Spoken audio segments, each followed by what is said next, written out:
Good morning, good afternoon, good evening. Monday, January 18th, Martin Luther King Jr. Day in the U.S. Somebody who I think definitely practiced compassion and peace and nonviolence and things that are related to Buddhism. Actually, the Vietnamese Buddhist teacher Thich Nhat Hanh and Martin Luther King actually worked together on some protests and peace activism. And I posted something today. Thich Nhat Hanh spoke about Martin Luther King being bodhisattva, basically, person who dedicates their efforts towards compassion and equanimity. So that's a good connection to make today to our practice. And with that in mind, let's set our intention for today by saying the four immeasurables. May all beings have happiness and the causes of happiness. May all beings be free from suffering and the causes of suffering. May all beings not be separated from the happiness that has never known suffering. May they rest in equanimity, free from attachment, anger, and aversion. Let me see if I could find that thing that I posted today. This is pretty cool.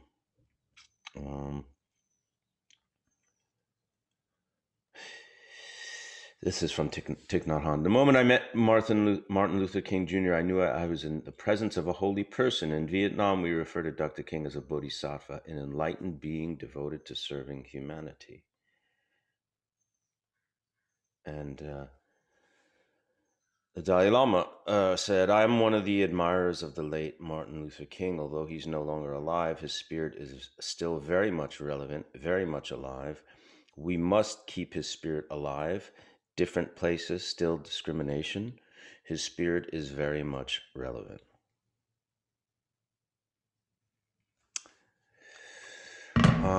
With that in mind, let's sit for 11 minutes.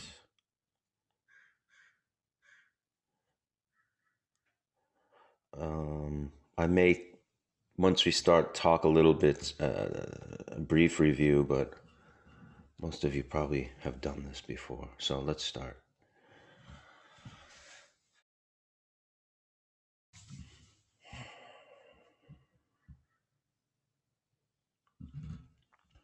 Back straight, not rigid, not stiff. Legs either cross-legged on the floor, on a cushion, in a chair. If you're in a chair, just sit with your feet on the flat and your back straight. Arms relaxed. Head tilted slightly forward, probably. And we use our breath as the anchor to this practice. Focus on the breath in the place where your nose meets your upper lip. Focus on it going in and out. We breathe through our nose unless we can't, and we breathe through our mouth. But as thoughts arise, we leave them. We become aware that we're thinking, we leave our thoughts where they are. We don't follow them, we don't judge them as bad or good. Kind of just letting them stay where they are and settle. And when we remember we're breathing, we're thinking, when we realize we're thinking, we go back to the breath.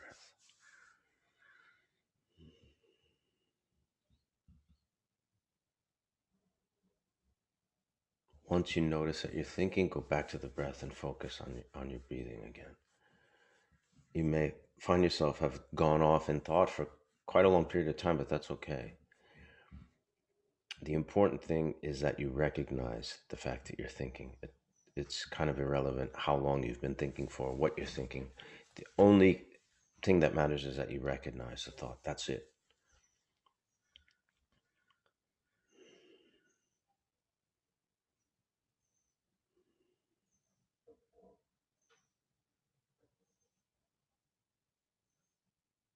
When you recognize the thought, you can use the image, if it helps, of the clear, unstained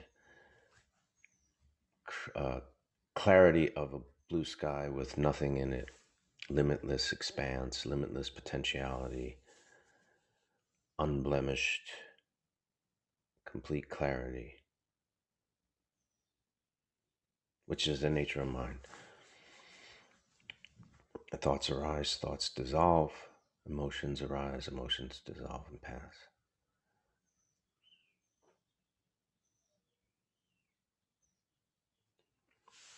And with the eyes, our tradition is eyes open and the gaze resting gently on whatever it's looking at. If you find yourself drowsy, getting drowsy or tired, you could try to raise the angle of your gaze a little bit. Might help you. And the opposite, if you find you're particularly distracted and busy or antsy or fidgety, lower the angle of the gaze a little bit. A slight adjustment sometimes really makes a difference.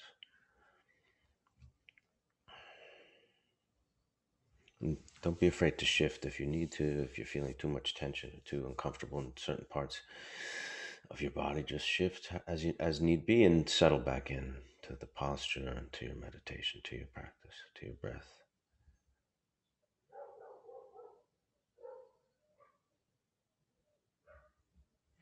If you hear noises like I am, like dogs barking, same thing. Just notice them and then go back to the breath.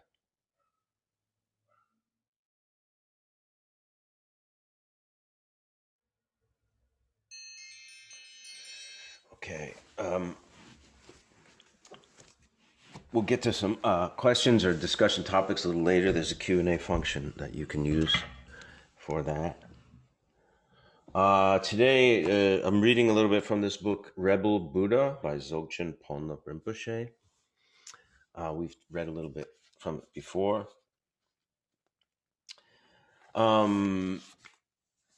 Today's reading really is about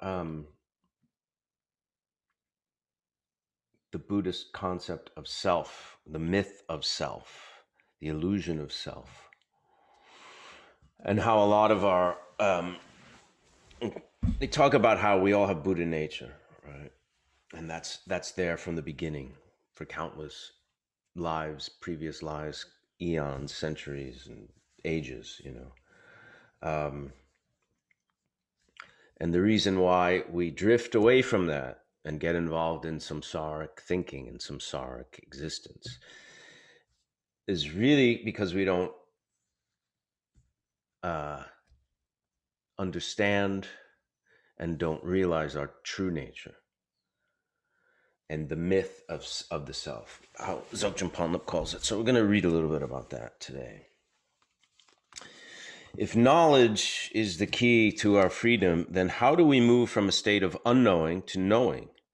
The logic of the Buddhist path is very simple. We begin from a state that is confused and dominated by ignorance. By cultivating knowledge and insight through study, contemplation, and meditation, we free ourselves from ignorance and arrive at a state of wisdom. Therefore, the essence of this path is the cultivation of our intelligence and the development of our insight. As we work with our intelligence, it becomes sharper and more penetrating. Finally, it becomes so sharp that it cuts through the very concepts and ignorance that keep us bound to suffering. What we're doing is training our mind to free itself. We're exercising, working out, pumping up our rebel Buddha. Intelligence is not simply quantitative, a matter of how much we know. It is active. It functions. It's the arms and legs of the wisdom to which it's attached. It's what gets us moving and gets us to our goal. When we begin to break through these conceptual barriers, we not only change ourselves, but we begin to change the world around us. It is not always easy. It requires great conviction because we're challenging what is closest to us, our definition of self, both our personal self and the self of others. Whether it's a suffering self or a tyrannical self, it's what we know and have always cherished. But when you see the true reality of your true self, you see it nakedly, stripped of all concepts. It's one thing to say the emperor has no clothes, and another thing to declare that and be the emperor yourself. Imagine you look down at your hand one day and see that it's clenched in a fist. You sense that you're holding on to something so vital that you can't let go. Your fist is clenched so tightly that your hand hurts. The ache in your hand travels up your arm and tension spreads throughout your body. This goes on for years. You take aspirin now and then, have a drink, watch TV, take up skydiving. Life goes on, and then one day you forget about it and your hand opens and there's nothing inside. Imagine your surprise. The Buddha taught that the root cause of our suffering, ignorance, is what gives rise to this tendency to cling. So the question you should ask yourself is, what am I clinging to? We should look deeply at this process to see if anything is there. According to the Buddha, what we're clinging to is a myth. It's just a thought that says, I, repeated so often that it creates an illusory self, like a hologram that we take to be solid and real. With every thought, every emotion, this self appears as thinker and experiencer, yet it's really just a fabrication of mind. It's an ancient habit, so ingrained in us that this very clinging becomes part of our identity as well. If we weren't clinging to this thought of me, we might feel that something familiar was missing, like a close friend or a chronic pain that suddenly disappears. Just like gripping this imaginary object, our self-clinging doesn't accomplish much for us. It only gives us a headache and ulcers, and we quickly develop many other kinds of suffering on top of that. This I becomes very proactive in protecting its own interest because it immediately perceives other. The instant we have the thought of I and other, the whole drama of us and them develops. It all happens in the blink of an eye. We cling to the I side and decide whether the other is for us, against us, or merely inconsequential. Finally, we set our agenda toward one object. We feel desire. We want to attract it. Toward another, we feel fear and hostility and want to repel it. Toward another, we feel indifference and simply ignore it. Thus, the birth of our neurotic emotions and judgments is the result of our clinging to I, me, and mine. Nor are we exempt from our own judgments. We admire some of our qualities and build ourselves up, disdain other qualities and tear ourselves down, ignore much of the pain we're really feeling because of this inner struggle to be happy with who we are. Why do we persist in this when we would feel so much better and more relaxed if we just let go?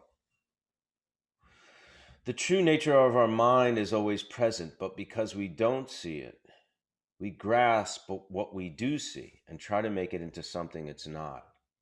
I'll read that again. The true nature of our mind is always present, but because we don't see it, we grasp what we do see and try to make it into something it's not. Such complications seem to be the only way the ego can survive, by creating a maze or a hall of mirrors. Our neurotic mind becomes so full of twists and turns, it's difficult to keep track of what it's doing. We expend all of this effort just to convince ourselves that we have found something solid within the insubstantial nature of our mind. A single permanent identity, something we can call me. Yet in doing so, we're working against the way things truly are. We're trying to freeze our experience to create something solid, tangible, and stable out of something that does not have that character.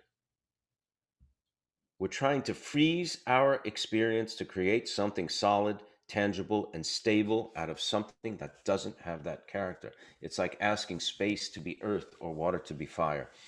We think that to give up this thought of I would be crazy. We think our life depends on it. But actually, our freedom depends on letting it go. I'll just go back to that sentence that really hit. The true nature of our mind is always present, but because we don't see it, we grasp what we do see and try to make it into something it's not. And the something it's not is something permanent, something static, something separate, something independent. This is a concept that we're talking about. What he's talking about is emptiness, really. We've spoken about this before, and we've had teachings on it. And emptiness, and it's intrinsically related to the concept of impermanence and interdependence. Because if you dismantle this structure of thinking about I as separate and solid and permanent, then you enter the realm of impermanence, and you enter the realm of not being separate to reality and ultimate reality, which is all interconnected and interdependent. There's a really great thing by the Karmapa that I read today that I really liked. I'm going to find that. I have noticed that some people are uncomfortable when they are told that change is a fundamental part of life, or that nothing lasts forever. Yet impermanence is just a basic fact of our existence. It is neither good nor bad in itself. When we face impermanence wisely, we have an opportunity to cultivate a more constructive way of relating to that reality. If we do so, we can actually learn to feel at ease in the face of unexpected change and work comfortably with whatever new situations might occur. That's, impermanence, which is very much connected to this concept of self and concept of I. So a lot of the practice of Buddhism is dismantling how we've developed ways of thinking, ways of seeing ourselves, ways of defining our relationship from ourselves to the world and to others. It's almost a dismantling rather than it is a building up of qualities. It's almost kind of deconstructing the system of perception, perception of ourselves and of our relationship to the world and to others.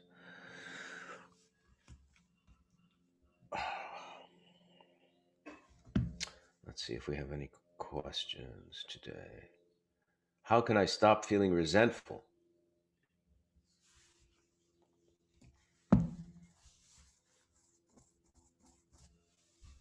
I mean, if you think about being resentful toward. I mean, I'm assuming you're being resentful towards others or situations. You have to.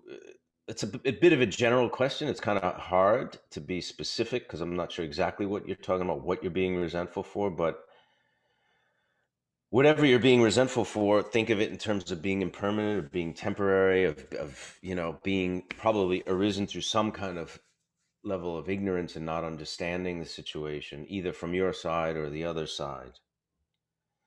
And letting go. Letting go of expectations, letting go. Letting go of the idea of protecting whatever's of benefit to us, and thinking that, someone else gaining something is a loss to us, and that kind of aggressive competition and aggressive, that comes from expectations, that comes from fear. I think the best answer is to be less resentful, is to really deepen your practice of meditation and of Dharma. And maybe those kind of things will lessen as you progress. Resentment often is seen as a very logical, almost reasonable way of responding to situations, or at least as we've been programmed to. But we have those feelings often to protect ourselves or to justify ourselves or things like that. But I think as we cultivate some degree of understanding of the Dharma and of cultivating some kind of insight and wisdom, we realize that it's useless and that it's actually a hindrance to any kind of progress on a spiritual path, at least.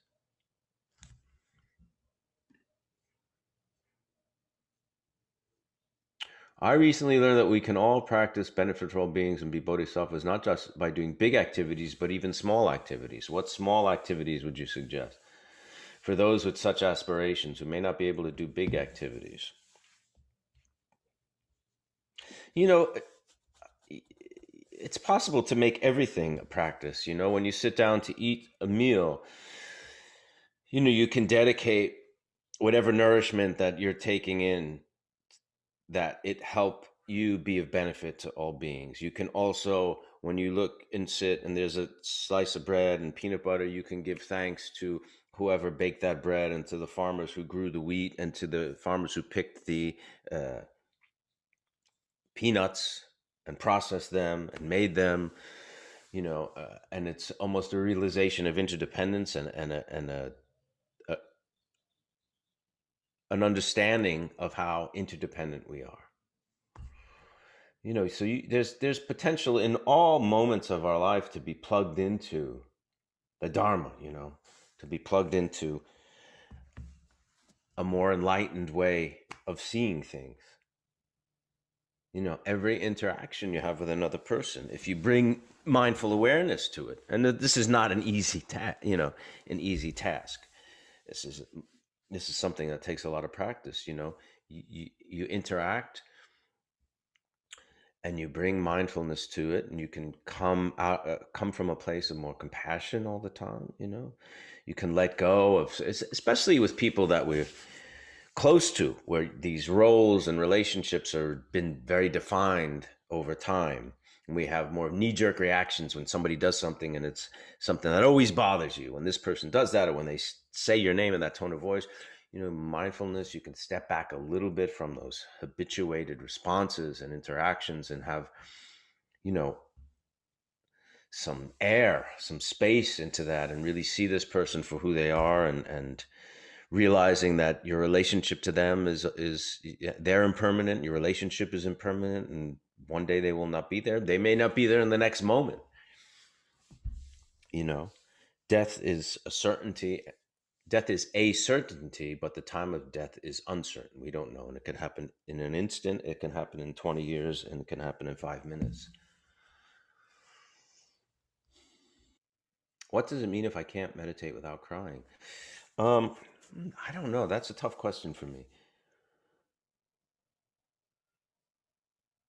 You know, you can just meditate and let it come out, and keep with the technique and going back to the breath, and I'm not sure how much you're involved in a certain story that's causing the emotion, you know. So if you're fixated on a certain story, or you're missing somebody, or somebody did something to you, or you're worried about something and that's why the tears. I mean, if they're a distraction, you know, and you can use the practice to be not distracted and go back to the breath and be present, I guess it's okay. If it's something, you know, that you need to deal with, maybe it's something that you need to pay more attention for. Sometimes that happens. I mean, I'm not sure. It's a little bit too general, but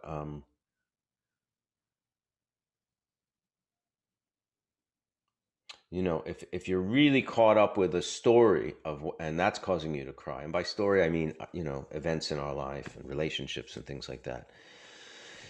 Um, you know, it'll help to apply the techniques of the practice to let it go, let it dissolve. If it's something that really needs to be addressed and needs attention, then you know, you should address it and give it attention. What can we do to figure out what exactly it is that we're holding onto in our hands if we don't already know? Practice, you know, meditation, study, Dharma. You know, just because we read this, right? You know, we read something like this and it has a certain definition and an answer to, you know, the sense of self. This is really what self is, as opposed to what we think it is. That just because we read it, and even because we understand it, does not mean we're going to embody it, you know, in our consciousness and be free of that pattern of thinking. These things take a lot of time and a lot of practice for the most part. It's like anything else. Like if you're an artist and you're learning a skill or you're learning to cook, they're building blocks, and the progress builds on progress, and there's steps, towards gaining some kind of realization of these teachings. Just the reading the book once, and even if it's a concept you've never heard and you read it, like, that makes a lot of sense.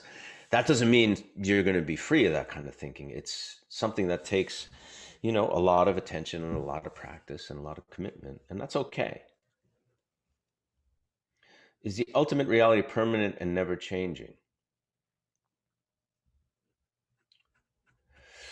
The nature of mind is permanent and never changing, but the nature of mind is empty, really.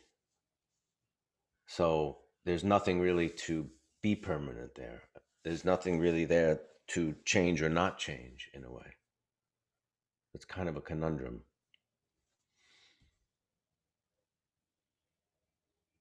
How do you think these concepts relate to impulse control? For example, abstinence from alcohol and other drugs. Can meditative practice help here, do you think? It could help. I mean, addiction is something that really needs to be addressed on its own terms, I think, because it's very difficult. And there's a lot of good ways to address addiction through counseling, through therapy, through 12-step programs, through rehabilitation programs. But like in Alcoholics Anonymous or Narcotics Anonymous, the 12th step, I think it's a 12th step, is about a spiritual practice and spiritual life. So it is a component towards recovery very often.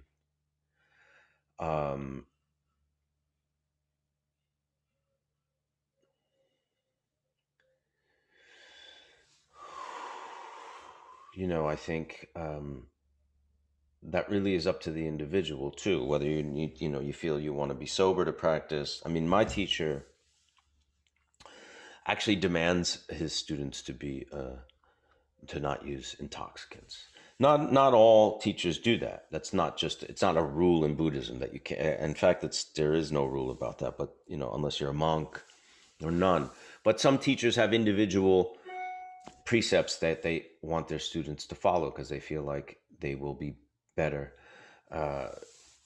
It'll be easier for them to understand the teachings and apply them and practice them.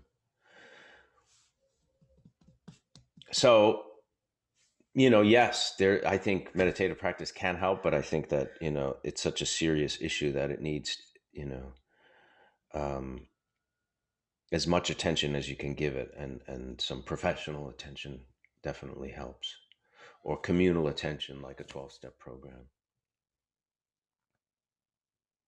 If nothing is solid and we shouldn't cling to I, me, mine, what remains? How do we stay motivated to do good in the world if it's all impermanent? That is, in Buddhism, the concept of emptiness is inextricable from compassion. The union of emptiness and compassion is what's spoken about in Buddhism very, very often. They're almost two sides of the same coin. One doesn't exist without the other. Basically, because once you realize that, you realize the concept of impermanence and interdependence, interconnectedness.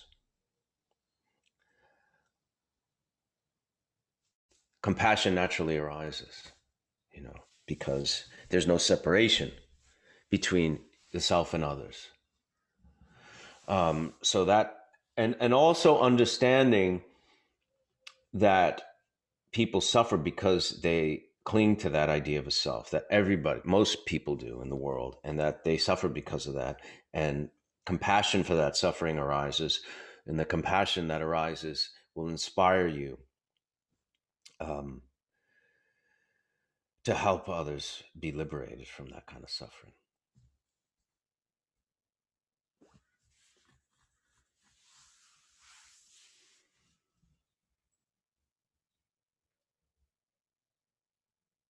Impermanence is a different concept, especially for those raised in Western culture. I read this recently, which helped. Impermanence makes all things possible. Yes, that is true. Because if impermanence is reality, that means if everything was fixed, then it would be impossible to change, right? If our sense of self was just uh, static and solid, then it wouldn't be possible to progress spiritually because everything was fixed. So yes, impermanence does make all things possible. My partner has lied to me about other women. He knows I struggle with that, yet he continues to betray it. Is the jealousy my pathology, his doing, or both? Do you believe meditation can heal romantic wounds that are likely deep-seated in childhood and adolescent trauma? That's a very complicated question,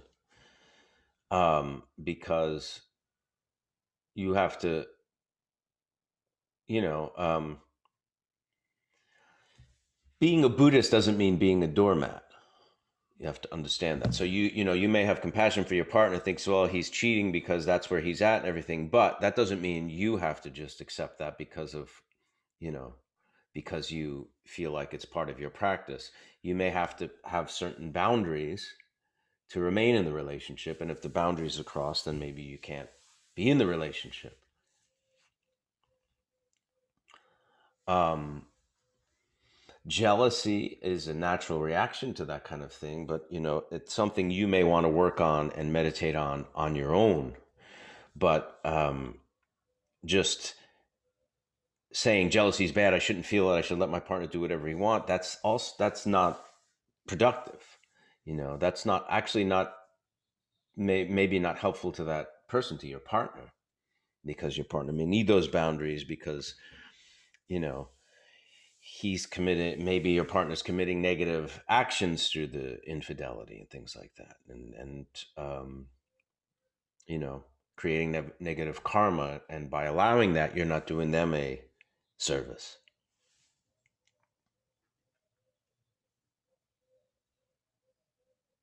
Can letting go be misconstrued as not caring by others? If so, how can we take responsibility for ensuring compassion is most prominently shown and reassure those around us? I know what you're saying. um, you can't control other people's thoughts about things. You may suddenly realize that you're, like the last question, you're enabling, say you're in a relationship, you're enabling bad behavior, and you're kind of hiding behind this thing. Well, I'm being compassionate, I don't want to confront this person, I don't want to, and then you realize, well, I'm not helping by enabling this bad behavior, or bad is it addiction, or cheating, or whatever it is, dishonesty. So you draw a boundary, and now that person may feel you don't care for them anymore, but that's not the reality. You just have to be honest in those situations, but and to some degree you have to let go of the result, and you have to let go of their response, because they may never understand. You could say, I'm doing this because I want to help you change, I want to help you grow, and I need to set this boundary to help me grow and to help me, and they may not want that answer. They may want things to be as they always have, and to go on with whatever behavior and relationship that, however negative it was in the past, or negative aspects it had in the past, may want to go along with that, and they resent the fact that you're not allowing it anymore. But you can't control that. And by not addressing it and not making those kind of boundaries, you're letting it go on.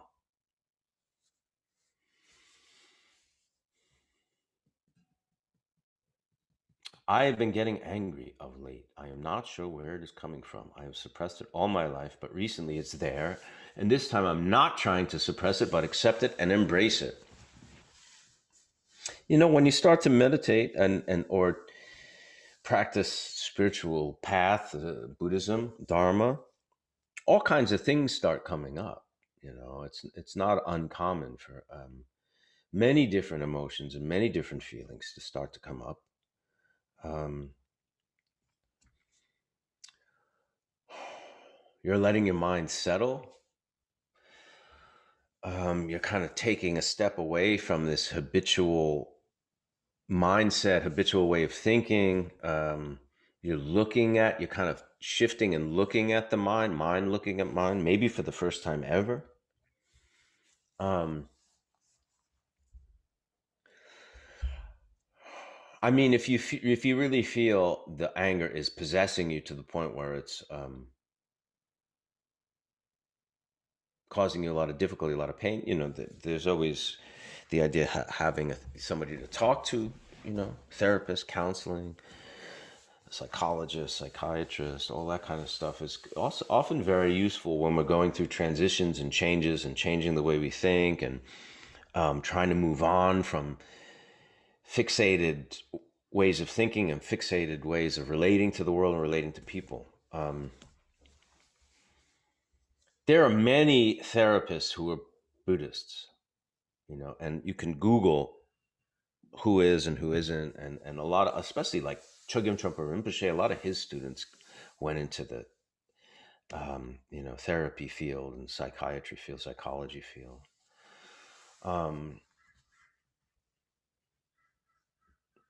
If you can just accept it and kind of have a perspective on it and look at it from a little bit of a distance and a little bit of breathing room, that's okay.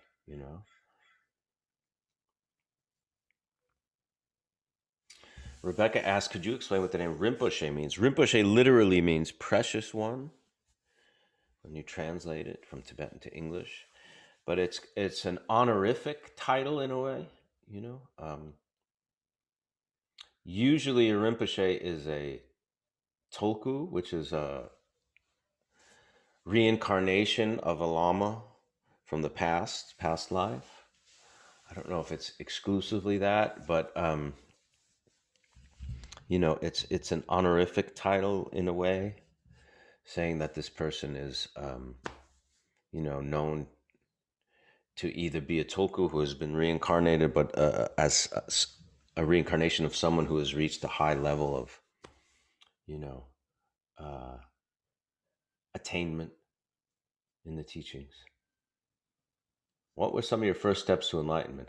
Well, I mean, I'm certainly not enlightened, but I think we're all making a first step towards enlightenment by, wanting to become enlightened, and wanting and diving into the teachings and trying to meditate. This is the practice. This is the work. It's meditation. It's study, and it's applying the teachings. That's really all we have.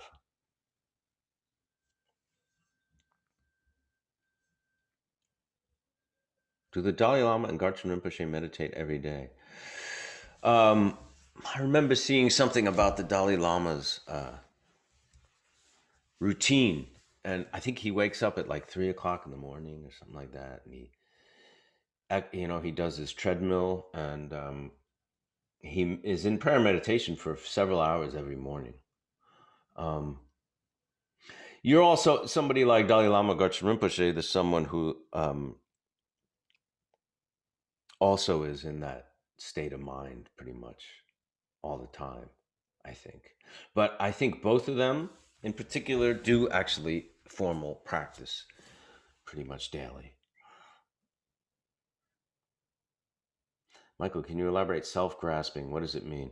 And how to get rid of it. How to get rid of it is apply the teachings, study and meditate, and delve into the practice. Self-grasping is looking at ourselves or how we perceive ourselves as something being, unchangeable, independent from the rest of the world, and permanent, and just relating to it as such with those qualities, when in reality it does not have any of those qualities. It's impermanent, it's not separate, it's interdependent, and it's not solid. It's actually empty. And by empty, we don't mean nothingness. We just mean it's compounded, right? Like when they talk about the atom and the particles, and they keep finding smaller and smaller particles, and then particles become waves, whatever. Like these eyeglasses, we look at it's glasses, it's solid, but actually it's made up of billions of some kind of particles or waves or something like that. It's not solid in reality. Our perception sees it as such, but we see our perception is from eyes. It's a one very particular small way of sense perception, but that's not ultimate sense. Our sense perception is not ultimate reality. If the self is an illusion, as and so is identity, to what degree should we internalize identity-based pathologies like gender and sexuality as signposts of Dharma? That's a big question. You know, it's all, if it's all illusion and identity, then it's, we are still operating in the world. We do still have relationships with people. We're not just, unless you choose to go into a cave for the rest of your life and not deal with anybody ever and just sit and meditate, which some people do. But if you're in the world, there's a way of relating to others and a way of being in the world, and I think that should be done as an expression of who you feel, uh, what you feel is the most true expression of that. You know, if it is an illusion identity, then there's a symbolic representation that we're putting out into the world, right?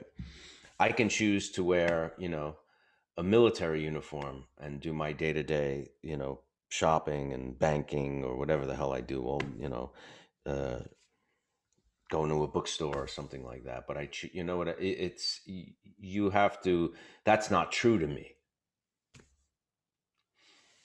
So we're trying to basically just be as true to ourselves as possible, yet with the bigger understanding that ultimately the sense of self is an illusion. We do have to exist in the world. We're not going to just walk outside naked and saying it's all an illusion anyway. There's certain, parameters and methods and ways of interacting and dealing with being in society.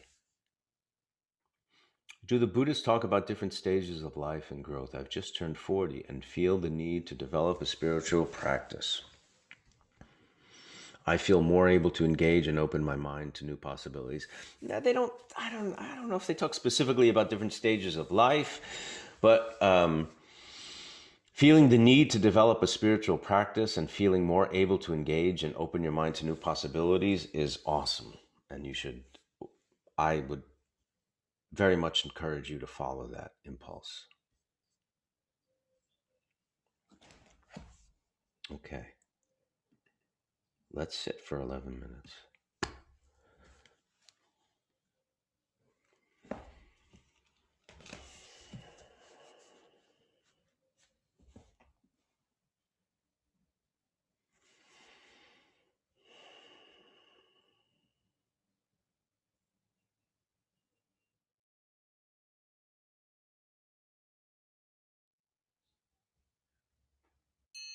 Okay.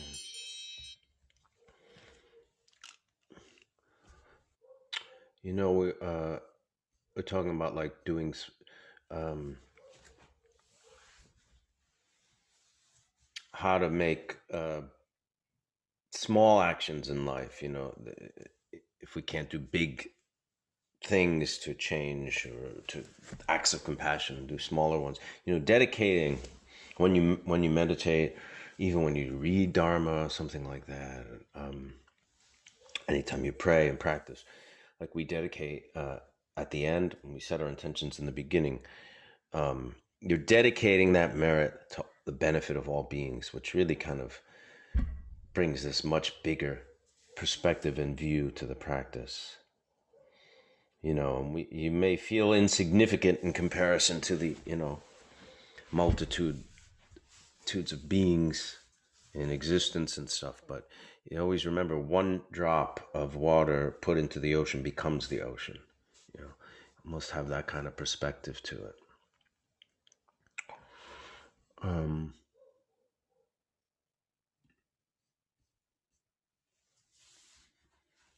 is it normal to feel completely weightless when deep in meditation? Yeah, that happens sometimes, without a doubt. Yeah, that can happen. And it can happen to feel really solid and heavy during meditation as well. But that is kind of normal.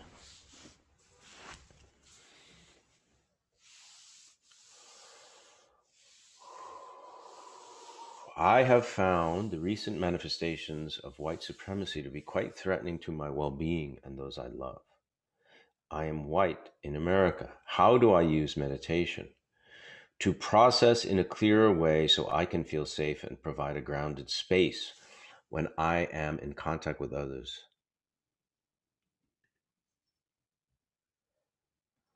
How can I use meditation process in a clearer way and can feel safe?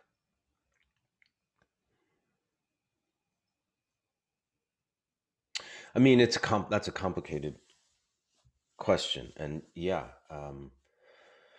there's a lot of hatred and racism and all kinds of prejudices that have come to, they seem magnified right now in our history and in the point in time that in which we're living.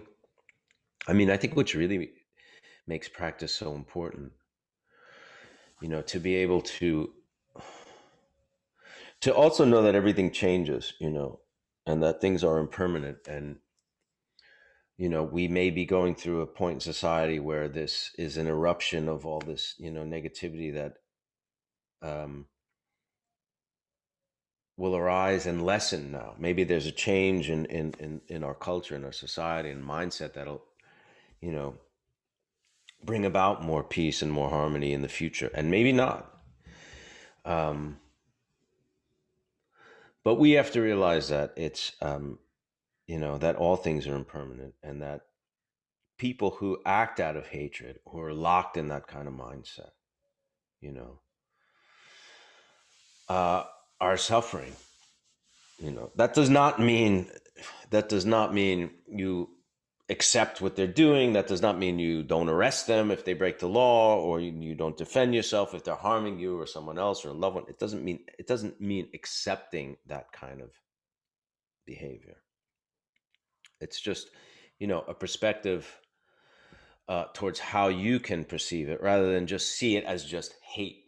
Right? You have to look beyond it and see where it comes from. That it does come from ignorance. That it comes from this fear of and this division between the self and other, and all those things. It just gives us a better perspective and way of looking at it, and a way of having compassion.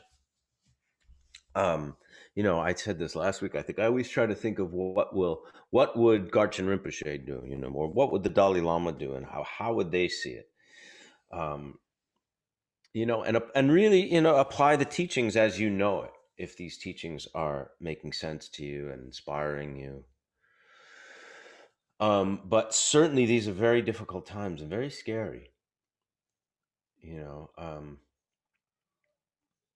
and takes a lot of strength and courage to stay true to yourself and not be consumed by the same poison that some people are possessed by, hatred, in particular. Because it's easy for that to arise within ourselves.